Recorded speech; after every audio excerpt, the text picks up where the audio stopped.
किसी भी प्रॉपर्टी के अंदर हमने कोई भी निर्माण करना है, चाहे घर बनाओ, स्कूल बनाओ, हॉस्पिटल, XYZ, वो आपकी अपनी कैपेसिटी के ऊपर डिपेंड करता है कि आपका प्रोजेक्ट क्या है, आपका बिजनेस क्या है, आपने उसके अंदर क्या खड़ा करना है, उसके लिए आप किस पर्पज़ के लिए प्रॉपर्टी खरीद रहे हो।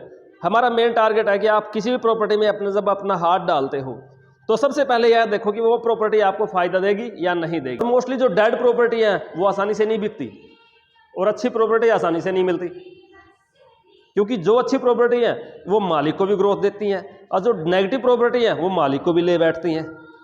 आज हम एक ऐसे विषय के ऊपर चर्चा करेंगे जो हमारे लिए बहुत ज़रूरी है, अर्थात आपने अपने घर का, स्कूल, बिल्डिंग या कोई भी आप चीज़ बनाते हो, उसका नक्शा भले ही आप वास्तु के हिसाब से बना लो, लेकिन फिर भी आपको प्रॉपर वो बेनिफिट नहीं दे पाते। उसके पीछे एक बहुत से ऐसे कारण हैं जिसको आज हम आपके सामने लेके आएंगे कि आखिर ऐसे क्या कारण हैं जहाँ पर वास्तु भी कमज़ोर हो जाता है।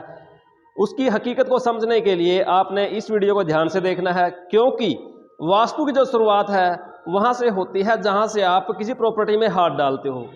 तो आपने सबसे पहले कोई भी प्रॉपर्टी लेनी है, उसका वास्तु चेक करना है, क्या उसका जो भविष्य है, जो उसकी जो ऊर्जा है, उसकी जो ग्रेविटी है वो आपके फेवर की है या नहीं है। क्योंकि बहुत सी ज़मीनें ऐसी होती हैं जिसकी ग्रेविटी ऑलरेडी डेड होती है और उसके ऊपर आप वास्तु के हिसाब से भी नक्शा बनाओगे तब भी आपको उतने अच्छे फल नहीं देते और इससे वास्तु का जो ग्राफ है कहीं ना कहीं उलझ जाता है।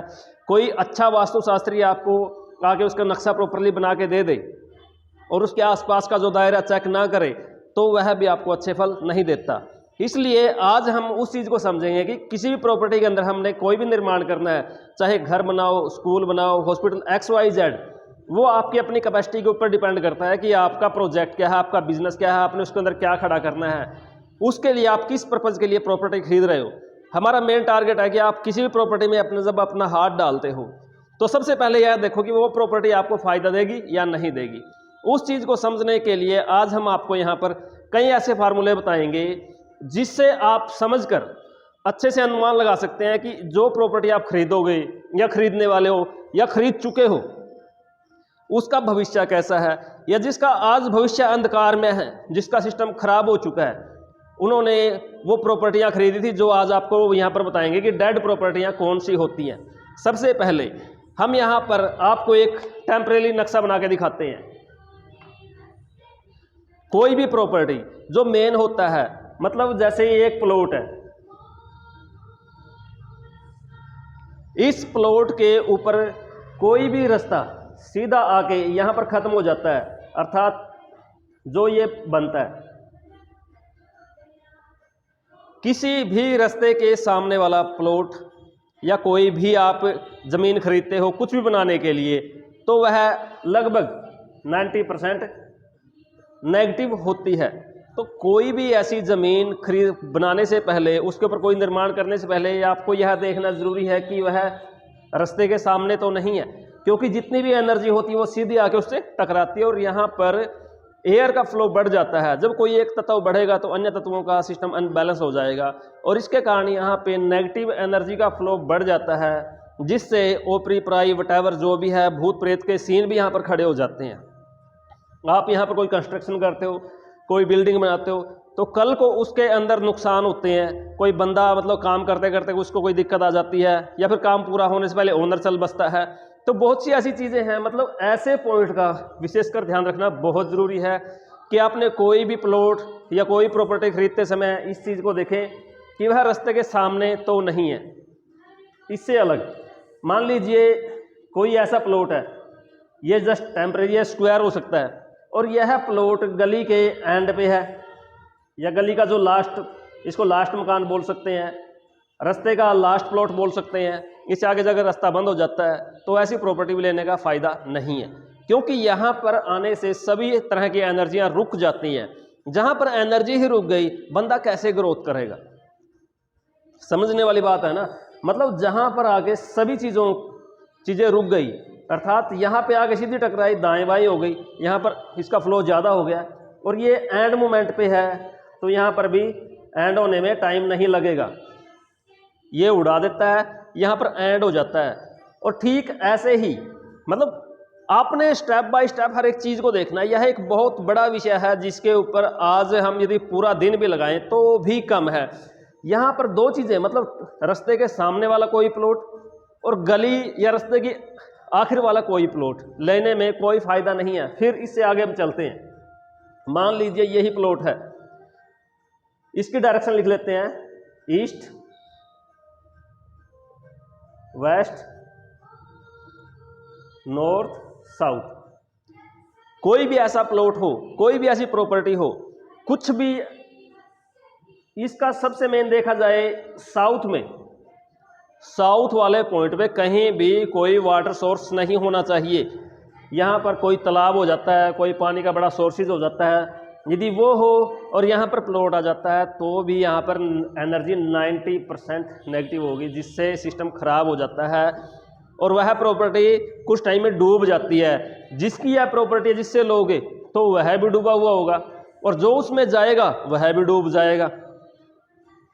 अब यहाँ पर यदि ठीक इसी प्रकार इसका वेस्ट में या इस एरिया के अंदर पानी का तालाब हो तो रिजल्ट सेम ही रहेंगे। मतलब कोई भी प्रॉपर्टी उसके, मान लीजिए ये प्रॉपर्टी है और इसके इस साइड में कोई तालाब है या फिर इस साइड में कोई तालाब है, ईस्ट डायरेक्शन से हम इसको लेके चलते हैं तो यह 99% नेगेटिव है। आप इसके अंदर वास्तु के हिसाब से जितना मर्जी निर्माण करो तब भी आपको अच्छे फल नहीं देगी। तो प्रॉपर्टी लेने से पहले उसका वास्तु चेक करना बहुत ज़रूरी है। और यहाँ पर इस चीज़ को समझते हुए इसे अगले स्टेप, क्योंकि स्टेप हजारों हैं जिनकी तरफ ध्यान रखना बहुत ज़रूरी है। इससे अलग मान लीजिए कोई ऐसी प्रॉपर्टी है और इसके ईस्ट या नॉर्थ में कोई ऊंची हाइट है, पहाड़ है या पेड़ है।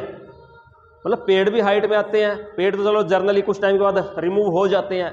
यदि नॉर्थ या ईस्ट में हाइट हो, बड़ी बिल्डिंग हो, पहाड़ हो, तो वहाँ पर भी ग्रोथ नहीं होती, तो यह भी 90% नेगेटिव है। यदि यहाँ पर आगे कोई पहाड़ है, कोई ढलान इसके बैक साइड में है, मतलब यहाँ पे ऊंचाई हो गई, यहाँ पर ढलान हो गया, तो सिस्टम फिर भी ये वास्तु के अपोजिट जाएगा। तो यहाँ पर भी आपको ऐसी प्रॉपर्टी नहीं लेनी चाहिए। मान लीजिए ये ईस्ट की डायरेक्शन है, कोई ऐसा प्लॉट है जिसकी ट्रायंगल ऐसे है, अर्थात ईस्ट की डायरेक्शन में उसकी शेप कम होना, वेस्ट में ज़्यादा होना या साउथ में ज़्यादा होना, तो वो प्लॉट भी नेगेटिव होते हैं। आप कितना मर्जी उसमें कितना कंस्ट्रक्शन कर सकते हो, वास्तु कितने रूल फॉलो कर सकते हो, जो ऑलरेडी नेगेटिव है, जो पहले से ही 90% नेगेटिव है, उसको आप कितना पॉजिटिव कर सकते हो। ऐसी प्रॉपर्टी आप लोगे तो उसमें सिंपल सी बात, आपका नुकसान होना ही होना है। जिससे ली है वो नुकसान में है और जो उसमें हाथ डालेगा वो नुकसान में है। कोई भी प्रॉपर्टी सिर्फ जिसका यहाँ पर साउथ या वेस्ट में ही एंट्री हो वो हमेशा नुकसान में होती है। तो यहाँ पर आपको यह चीज़ें विशेषकर ध्यान में रखनी होंगी कि आपने कोई भी प्लॉट लेना है तो सबसे पहले उसके आसपास का एरिया, अर्थात साउथ वेस्ट में कोई गड्ढा ना हो, पानी ना हो, कोई जैसे अपना होता है वेल ना हो, पुराने टाइप जो खंडर टाइप होते हैं जहाँ पर कुएं वगैरह होते थे। यदि कोई ऐसी चीज़ मिल जाती है तो उनके जो परिणाम होते हैं वो बहुत भयंकर होते हैं, वो बर्बाद कर देता है इंसान को। यदि उसके नॉर्थ या ईस्ट में पहाड़ हो तो वो भी बर्बाद कर देता है। और वास्तु के हिसाब से आप नक्शा बनाओ, प्रॉपर सेट करो और बाहर की एनर्जी उससे प्रॉपर मैच ना हो तो नुकसान ही है ना। तो यहाँ पर आपने कोई प्रॉपर्टी लेने से पहले यह देखना है कि उसका साउथ और वेस्ट कभी डाउन ना हो। यदि अप है तो वो आपको ग्रोथ देगा। नॉर्थ ईस्ट कभी उसका अप ना हो, यदि वो डाउन है तब आपको ग्रोथ देगा। नॉर्थ ईस्ट में उसका तालाब, यदि खासकर नॉर्थ ईस्ट की तरफ कोई तालाब है, साउथ की तरफ ना हो, वेस्ट की तरफ ना हो, तब भी वो आपको ग्रोथ देगा। इन चीज़ों को आप प्रैक्टिकली चेक करो। जिसके आसपास ये चीज़ें हैं उसका सिस्टम वैसे ही गोल हो चुका है। यदि किसी का चला हुआ है तो कमेंट के माध्यम से हमें ज़रूर बताना कि इस इंसान का ऐसे ऐसे और उसका सिस्टम बहुत बढ़िया चला हुआ है। और ये चीज़ें आपको बताने में हमें क्या फ़ायदा, हमें तो यही है कि जो चीज़ हमने सीखी है वो आपके साथ शेयर की जाए। आपने पैसा लगाना है, आपने अपनी चीज़ बनानी है। यदि आज आप लाखों करोड़ों रुपए इन्वेस्ट कर देते हो और उससे आपको कल को आने वाले टाइम में कोई नुकसान होता है तो उससे हमें क्या फ़ायदा। कि आपने अपना पैसा डालना है तो अच्छी जगह डालो ना, अच्छी प्रॉपर्टी में पैसा डालो और उसके बाद फिर वास्तु के हिसाब से वहाँ कंस्ट्रक्शन करो, आप क्या, आपकी 7 पीढ़ियाँ तक वहाँ पे तरक्की करेंगी। जो भी चीज़ें आज ग्रोथ में है उनका एक बार आप डाटा उठा के देख लो, उनका सिस्टम उठा के देख लो। उनके साउथ वेस्ट में हाइट है, नॉर्थ ईस्ट में उनका डाउन है, वो चीज़ें ऑटोमेटिक चली जाती हैं। चाहे वो कितनी भी मतलब टूरिस्ट पॉइंट हो या कोई बड़ा उद्योगपति हो, किसी की भी चीज़ें उठा के देख लो, सबसे पहले वो प्रॉपर्टी को देखते हैं, प्रॉपर्टी उनके फेवर की है या नहीं है।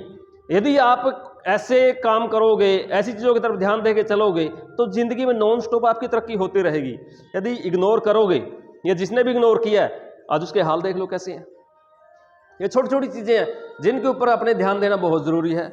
और मोस्टली जो डेड प्रॉपर्टी है वो आसानी से नहीं बिकती, और अच्छी प्रॉपर्टी आसानी से नहीं मिलती, क्योंकि जो अच्छी प्रॉपर्टी है वो मालिक को भी ग्रोथ देती हैं, और जो नेगेटिव प्रॉपर्टी है वो मालिक को भी ले बैठती हैं। जो पहले वाला मालिक है वो भी बैठेगा, जो आने वाला नया मालिक है वो भी बैठेगा। अब उसके ऊपर जितने आप ट्रीटमेंट करो, जितने आप उसके ऊपर फार्मूले लगाओ वास्तु के हिसाब से, तो वहाँ पे कहीं ना कहीं वो रिजल्ट कम आते हैं। एक कोई भी इंसान है पहले से हेल्थी है, उसकी और आप डाइटिंग सेट कर देते हो, खुराक अच्छी बढ़ा देते हो, फिर उसको योग जिम वगैरह करते हो तो और स्वस्थ हो जाता है। जो पहले से ही कमज़ोर है, मरा हुआ है, आप उसको कितना वो कर सकते हो। तो कोई प्रॉपर्टी लेने से पहले उसकी एनर्जी को चेक करना बहुत ज़रूरी है। जब तक आप उसकी एनर्जी अच्छी एनर्जी वाली कोई प्रॉपर्टी नहीं जोड़ते, तब तक वह वास्तु के हिसाब से आपको पूरा फ़ायदा नहीं देती। वास्तु जब आप प्लॉट लोगे वहाँ से शुरू होती है। अब आपको एक छोटा सा किस्सा सुनाते हैं, हो सकता है थोड़ा टाइम लग जाए, लेकिन चीज़ों को समझना बहुत ज़रूरी है। हमारे एक जानकार है, जब हमने उससे बात की कि आप जब कभी भी कोई प्लॉट बनाओ तो उसका नक्शा बनवा लेना, जी ठीक है बनवा लेंगे। जी प्लॉट आपने ले लिया, वो कहने लगे नहीं जी अभी प्लॉट तो नहीं लिया हमने। मैं कोई बात नहीं, जब आप प्लॉट लो तो दिखा देना, उसको देख लेंगे। चलो जी चलती गई बात, उसने प्लॉट ले लिया। प्लॉट लेने के बाद उसके ऊपर कंस्ट्रक्शन का काम चालू कर दिया। फिर फ़ोन आया, कहा भाई साहब एक बार आके देख लो। जब जाके देखा तो उससे पूछा भाई तूने प्लॉट ये क्यों लिया? मुझे क्या हो गया? मतलब नेगेटिव प्लॉट लेके उसके ऊपर कंस्ट्रक्शन अपने हिसाब से कर दी। उसको समझाया भी भाई इस प्लॉट को छोड़ दे और इसको ऐसे कर ले। उस टाइम यस कर दिया, लेकिन बाद में उसने कंस्ट्रक्शन अपने हिसाब से फिर कर ली, और देखते ही देखते मतलब वो पूरा सिस्टम अनबैलेंस हो गया। आज वही इंसान है जो करोड़ों में खेलता था, आज रोड पे आ चुका है। अब दोबारा फिर अपना काम शुरू कर रहा है, मतलब उसको अकल आ गई है भाई ऐसा है, ये चीज़ें ना ही हमारी हैं ना ही किसी और की है, ये प्रकृति की हैं। यदि आप इसके रूल को फॉलो करोगे तो ये आपको फ़ायदा देंगे। आपने कोई प्लॉट लेना है, अब सिंपल सी बात है, ये एक नेगेटिव प्लॉट है, इसके यहाँ पर वेस्ट में तालाब है, मतलब वाटर का पॉइंट है, और ये नेगेटिव प्लॉट है, और इसको बोला कि ना लें, और आप इसको फिर भी ज़बरदस्ती ले लो, तो इसके फ़ायदे नुकसान किसको है? यदि आप इसको नहीं लेते तो फ़ायदा किसको है? यदि आपने ले लिया फिर नुकसान किसको है? ये छोटी छोटी चीज़ें हमारा काम है आपको बताना। जितना हमने 25 साल के अनुभव से ज्ञान अर्जित किया है वो हम आपके साथ शेयर कर रहे हैं। कोई भी चीज़ खरीदने से पहले उसको देखो, समझो, फिर आगे बढ़ो। अदरवाइज नुकसान होने के बाद या किसी और का नुकसान होने के बाद आप उस चीज़ को मानते हो तो फ़ायदा क्या है? भलाई इसी में है कि आप छोटी छोटी चीज़ों की तरफ ध्यान दे के चलो, रूल फॉलो करो, प्रकृति के जो रूल हैं उनके हिसाब से चलो,